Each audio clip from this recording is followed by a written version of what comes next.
साहब कांशीराम बहन कुमारी मायावती ने कहा, सांप्रदायिक दंगे नहीं होने देंगे। हमने कहा और कर दिखाया। ऐसा क्यों कहा साहब कांशीराम ने, कब कहा, जानिए विस्तार से। गोरखपुर में उत्तर प्रदेश में 13 दिसंबर 1987 को बहुजन समाज पार्टी द्वारा विशाल भाईचारा बनाओ सम्मेलन का आयोजन किया गया, जिसको मान्यवर साहब कांशीराम ने संबोधित किया और बहन कुमारी मायावती ने किया। इसमें पूर्वी उत्तर प्रदेश के बहुत सारे जिलों के बहुत सारे लोग शामिल हुए। साहब कांशीराम ने ये भाईचारा बनाओ सम्मेलनों के आयोजित करने के कारणों पर प्रकाश डालते हुए कहा कि हमने पहले भाईचारा बनाओ साइकिल यात्रा शुरू की थी और अब हम भाईचारा बनाओ सम्मेलन कर रहे हैं। ऐसा इसलिए कर रहे हैं क्योंकि पिछले 40 वर्षों में, उस समय की बात है ये 87 की, लेकिन अब 73 साल हो गए, पिछले 40 वर्षों में मुसलमानों के साथ काफ़ी अन्याय हो रहे हैं। लोग पूछा करते थे कि इसके लिए आप क्या कर रहे हैं। तब साहब कांशीराम ने बताया कि जिनके साथ बेइंसाफी हो रही है, हम उनको अपने पैरों पर खड़ा होकर के दुश्मन का मुकाबला करने के लिए तैयार कर रहे हैं। साहब ने कहा कि परंतु जिन लोगों पर पिछले 2000 सालों से जुल्म ज्यादती हो रही है, पहले हम उनको तैयार कर रहे हैं। मतलब इस देश के शोषित शोषित अनुसूचित जाति के पिछड़े समाज के लोग, पहले हम उनको संगठित करने की कोशिश कर रहे हैं। और इस काम को साहब कांशीराम ने 1965 से लेकर 1984 तक लगातार अनवरत किया। और जब कुछ ताकत बनी, साहब ने कहा कि जब हम कुछ ताकतवर हो गए हैं तो फिर दूसरों के लिए भी लड़ सकते हैं, क्योंकि साहब ने कहा कि कमजोर व्यक्ति या कमजोर संगठन किसी दूसरे का भला नहीं कर सकता। तो सबसे पहले साहब कांशीराम ने अपने आप को बहुजन समाज पार्टी को और जो अनुसूचित जाति के लोग थे, जो शोषित जाति के दलित समाज के लोग थे, जिनके साथ 2000 साल से अन्याय अत्याचार हो रहा था, पहले उनको तैयार किया। जब कुछ ताकत बनी तो साहब ने कहा फिर हमने अल्पसंख्यक समुदाय के 50 जो समाज सेवी चिंतक और जो विद्वान थे, उनको 27 सितंबर 1987 को दिल्ली में उनको बुला करके एक सेमिनार किया। और सेमिनार में ये तय किया गया कि सारे मजलूमों को मिलकर लड़ने हेतु तो आपस में भाईचारा बनाना चाहिए। तो जब भाईचारा बनाना चाहिए, दंगों के बारे में साहब कांशीराम ने कहा कि हम सांप्रदायिक दंगे नहीं होने देंगे। तो साहब ने कहा कि मुस्लिम जहां जहां जिस जगह तरक्की करने लगता है वहीं दंगे करा दिए जाते हैं। उन्होंने 1964 से लेकर के 1987 तक का ब्यौरा दिया कि अल्पसंख्यक समुदाय के लोगों से कितने सारे दंगे कराए गए, और ये दंगे कराए नहीं जाते थे, ये दंगे होते नहीं थे बल्कि कराए जाते थे। और जब ये जान माल सुरक्षित नहीं है तो साहब ने कहा कि हम चाहते हैं कि जान माल ईमान महफूज रहे, और ये तब हो सकता है कि जब हमारे हाथों में राजनीतिक ताकत होगी, हमें सरकार चलाने का मौका मिलेगा। और दूसरा यह है कि हम अल्पसंख्यक समाज और बहुजन समाज में भाईचारा पैदा करके जब हम ही दंगे रोक सकते हैं तो अल्पसंख्यक समाज की रक्षा की जा सकती है, क्योंकि दंगे होते नहीं हैं, कराए जाते हैं। और किसके माध्यम से कराए जाते हैं? दंगे करने होने में एक तरफ मुस्लिम समाज के लोग होते हैं और दूसरी तरफ अनुसूचित जाति के, अनुसूचित जनजाति के और अन्य पिछड़ा वर्ग के लोग होते हैं, जो कि सवर्णों के हाथों में होते हैं और वो उनसे दंगे कराते हैं। तो जब हम आपस में भाईचारा बना लेंगे, अनुसूचित जाति के, पिछड़े समाज के, मुस्लिम समाज के जब आपस में भाईचारा बना लेंगे तो फिर ये दंगे भी बंद हो जाएंगे। और इसीलिए ये भाईचारा बनाओ सम्मेलन और पूरे देश में शुरू किए। ये नहीं कि सिर्फ दिल्ली में, इसको पूरा देशव्यापी कार्यक्रम बनाया। आगे बोलते हुए साहब कांशीराम ने कहा कि जहां 3000 वर्षों पहले इंसान और इंसानियत का बोलबाला था इस देश में, दुनिया को सत्य, अहिंसा और मानव का संदेश देने वाले तथागत गौतम बुद्ध का कर्म क्षेत्र रहा है, लेकिन परंतु आज इस क्षेत्र में लोग आतंकित हैं, उत्पीड़ित हैं, रोटी कपड़ा और अन्य कारणों से तंग आकर लोग अपने गांव छोड़ करके बड़े बड़े शहरों में चले जाते हैं, वहां झुग्गी झोंपड़ी बना करके रहने को मजबूर हैं। तो आज जो 40 साल पहले, 20 साल 30 साल पहले साहब कांशीराम ने बात कही थी, आज भी वो सत्य है, आज भी कोई फर्क नहीं है। तो इसलिए साहब कांशीराम ने दलित मुस्लिम एकता मार्च पूरे देश में चलाए, और पूरे देश में जब चलाए तो खास करके जब दलित और पिछड़े समाज के लोग जब मनुवादी जुल्मों से मुकाबला करने के लिए तैयार होने लगे, आरंभ होने लगे, तो फिर जो मनुवादी लोग हैं अपना पैंतरा बदलकर फिर आपस में इनमें झगड़ा कराने के लिए तैयार रहते हैं, क्योंकि जितना काम हम करते हैं भाईचारा बनाने का, उससे दुगना काम वो करते हैं भाईचारा तोड़ने के लिए।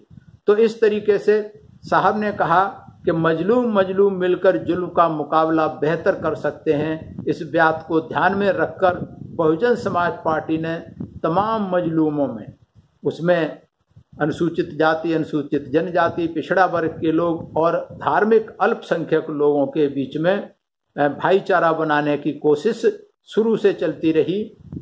बल्कि बहुजन समाज पार्टी बनाने से पहले बामसेफ और DS4 के माध्यम से भी ये कार्यक्रम चलते रहे, लेकिन हम भाईचारा बनाने की बात करते रहे और ये भाईचारा बन ना सके, इसलिए जो मनुवादी मीडिया है, किस्म किस्म के कोशिशें मनुवादी समाज और उनकी पार्टियों और उनके मीडिया से लगातार की जाती रही हैं, जो आज भी जारी हैं। दुख की बात है कि बहुजन समाज जल्दी गुमराह होकर, साहब कांशीराम ने कहा कि बहुजन समाज के सारे लोग जल्दी गुमराह होकर उनकी साजिश का शिकार हो जाते हैं। इसी कारण 1964 से लेकर के 84 तक दलित पिछड़े मुसलमानों के बड़े पैमाने पर दंगा करा के उनके जान माल ईमान को और उनके शक्ति को और उनके भाईचारे को खत्म किया जाता है। तो इसलिए बहुजन समाज पार्टी ने भाईचारा बनाओ यात्रा, जिसमें साइकिल यात्रा पूरे देश में की गई जगह जगह से, और उसके बाद भाईचारा बनाओ सम्मेलन कई सालों तक लगातार किए गए। 1987 में किए गए, उसके बाद 1995 में किए गए। 3 मई 1995 को इलाहाबाद में एक बहुत बड़ा सम्मेलन हुआ। उससे पहले 14 अक्टूबर 87 को लखनऊ में बहुत बड़ा सम्मेलन हुआ। इस तरीके से पूरे देश में जगह जगह साइकिल यात्राएं निकाली गई, जगह जगह सम्मेलन किए गए। और 1993 में जब विधानसभा का चुनाव हुआ, तो चुनाव शुरू होते से पहले ही प्रेस मीडिया ने मुस्लिम समाज को गुमराह करने की बड़ी सुनियोजित योजना बनाई। और उन्होंने उसके तहत क्या कहा? उन्होंने कहा कि कांशीराम कहते हैं कि अगर हमारी सरकार बनती है तो बाबरी मस्जिद की जगह हम लैट्रिन बनाएंगे। इसको भारी तादाद में प्रचारित किया गया मीडिया ने, मनुवादी लोगों ने, और मुस्लिम समाज इस बात को लेकर के भारी तादाद में गुमराह हुए। और उस कारण 1993 के चुनाव में पश्चिमी उत्तर प्रदेश में 153 में से 50 सीटें मुस्लिम समाज के लोगों को दी गई, और वो सारी की सारी हार गए, क्योंकि मुस्लिम समाज के लोगों ने गुमराह होकर के बीपी सिंह और जनता दल को वोट दे दिया, जिसके कारण 60 बीजेपी के विधायक उस क्षेत्र से जीते। उसके बाद यही नहीं रुके, उसके बाद भी जब सपा बसपा गठबंधन की सरकार बन गई, तो फिर सरकार बनने के बाद फिर दोबारा से उन्होंने एक इस्तेमाल किया, एक हथकंडा बनाया और ये प्रचारित किया कि मायावती कहती है कि मुसलमान गद्दार हैं। इसको भारी तादाद में प्रचारित किया गया और फिर जो आपस में भाईचारा बन रहा था, बनाने की कोशिश की जा रही थी, तो वो जो था उसको भी बहुत बड़ा फिर धक्का लगा। तो इस तरीके से मनुवादी मीडिया और मनुवादी पार्टियां हमेशा इस बात के लिए जागरूक रहते हैं, कोशिश करते रहते हैं कि आपस में इनका भाईचारा ना बन सके।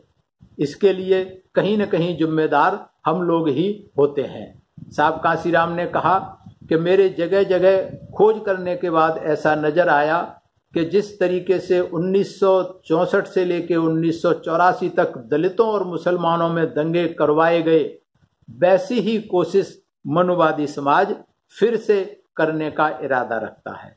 तो इसलिए ये जिम्मेवारी इन समाज के बुद्धिजीवी वर्ग की बनती है कि जो पहले से इन चीज़ों को सचेत रहें, आपस में भाईचारा बनाएं।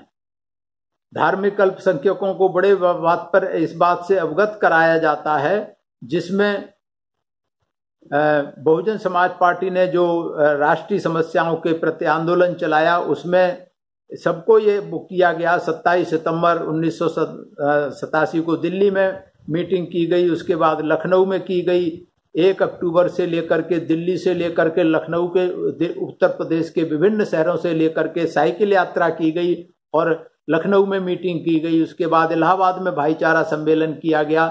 तो ये जो इस तरीके की घटनाएं हैं, क्योंकि ये लड़ने वाले आपस में एक तरफ दलित और पिछड़े होते हैं, दूसरी तरफ मुस्लिम होते हैं, तो हमें अगर जान माल की सुरक्षा करनी है तो हमें सोचना विचारना पड़ेगा इन समाज के बुद्धिजीवियों को। और ये पहले ही घटना से पहले अगर हम अपने समाज के नेतृत्व कर पाए बुद्धिजीवी लोग, तो इस तरीके के सांप्रदायिक और ये झगड़े बंद हो जाएंगे। और ये जो सांप्रदायिक सामंती जो शक्तियां हैं, जो जुल्म जास्ती और दंगे फसाद करवाते हैं, पहले तो ये दंगे करवाते हैं और फिर जाकर के जब शांत हो जाता है, तब यही लोग जाकर के गरीब और पिछड़ा वर्ग को छोटी बस्तियों में जाकर के उनको मरहम लगाने का काम करते हैं, उनसे सहानुभूति बटोरने का काम करते हैं। तो ये जो दंगे फसाद हैं, और ये इतिहास इस बात का गवाह रहा है कि जहां जहां बहुजन समाज पार्टी मजबूत हुई, देश के जिस जिस क्षेत्र में आपस में भाईचारा बना, उस क्षेत्र में दंगे होने बंद हो गए। हमारी सरकार बनी या नहीं बनी, इससे कोई फर्क नहीं पड़ता, लेकिन भाईचारा बना, और जहां जहां भाईचारा बना वहां वहां दंगे कम हो गए और खत्म हो गए। तो इस तरीके से बहुजन समाज पार्टी ही एक ऐसी पार्टी है, बहुजन समाज पार्टी ही एक ऐसी पार्टी है जो कि दलित और मुस्लिम एकता की पक्षधर है। बाकी सारी पार्टियां आज तक देश में जितनी भी हैं, चाहे क्षेत्रीय पार्टियां हैं चाहे राष्ट्रीय पार्टियां हैं, वो नहीं चाहती कि मुस्लिम, दलित और पिछड़ों में आपस में भाईचारा बने, ये इकट्ठे हो सकें, क्योंकि इन्हीं के वोट के आधार पर अब तक सारी सरकारें बनती आई हैं।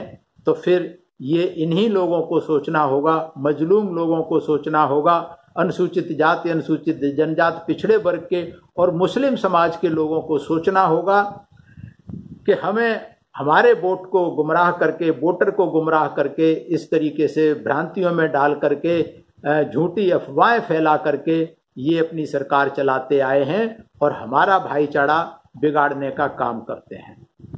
और आज भी यही स्थिति है। आज और ज़्यादा विकराल स्थिति हो गई है।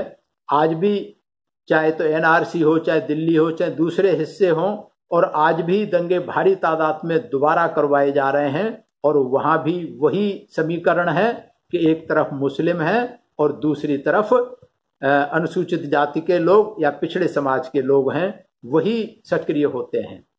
तो ये जो काम है ये हमें दोबारा करना होगा, आपस में भाईचारा बनाना होगा। और बहुजन समाज पार्टी इसके लिए अब इतने बड़े सम्मेलन और वो न करके हर विधानसभा लेवल पे, हर जिला लेवल पर भाईचारा बनाओ समितियां बनाई जा रही हैं, भाईचारा बनाओ कमेटियां बनाई जा रही हैं, जिसमें हर जाति के लोगों को स्थान दिया जा रहा है ताकि आपस में बूथ लेवल पर भाईचारा बनाया जा सके। तो जो कार्यक्रम भाईचारा बनाने के लिए चल रहा है और जो साहब कांसीराम ने कहा था कि हम दंगा रोकेंगे, और उन्होंने बिना सरकार बनाए दंगे रोकने में कामयाबी हासिल हुई। क्यों हुई? क्योंकि उस समय जो मूवमेंट चलाए गए, जो भाईचारा सम्मेलन और जो यात्राएं की गई, उनसे भाईचारा बना और इस तरीके से ये दंगे कम हुए। तो आज भी संभव है और आज इस काम को पूरा ग्रास रूट लेवल पर, विधानसभा लेवल पर किया जा रहा है। बहुजन समाज पार्टी कर रही है। जो भाईचारा कमेटी है जाति वाइज बनाई जा रही हैं, जिसमें सभी में आपस में भाईचारा बनाने के लिए ये किया जा रहा है। इसमें मेरा सभी लोगों से निवेदन है, खासकर युवा वर्ग से, क्योंकि बहुजन समाज पार्टी हमेशा से युवा वर्ग को प्राथमिकता देती रही है और बहन कुमारी मायावती का आदेश हमेशा रहा है कि संगठन में कम से कम 50% जो पदाधिकारी बनाए जाएंगे वो युवा वर्ग के होने चाहिए। तो युवा वर्ग सभी जातियों के, अनुसूचित जाति के, पिछड़े समाज के, अल्पसंख्यक समाज के, इन सभी युवा वर्गों से मेरा निवेदन है कि संगठन में भागीदारी करके आपस में भाईचारा बनाने का काम करें। और मैं सोचता हूं कि अब ये बहुत ही करो या मरो की स्थिति है कि अगर हम अब भाईचारा नहीं बना पाए तो आगे आने वाले 5 साल में स्थिति बहुत ही विकराल होने वाली है। हम 2000 साल पीछे पहुंचा दिए जाएंगे, जहां अल्पसंख्यक तो क्या, अनुसूचित जाति, पिछड़े वर्ग, सभी का जान माल और ईमान खतरे में होगा, जो कि शुरुआत हो चुकी है, जिसके ट्रेलर आजकल की सामंतशाही व्यवस्था को चलाने वाले, मनुवादी व्यवस्था को चलाने वाले समय समय पर दिखा रहे हैं। और ये देख करके भी अगर बहुजन समाज के लोगों की आंखें नहीं खुलती, उनका चिंतन मनन शुरू नहीं होता, तो समय बहुत बुरा आने वाला है।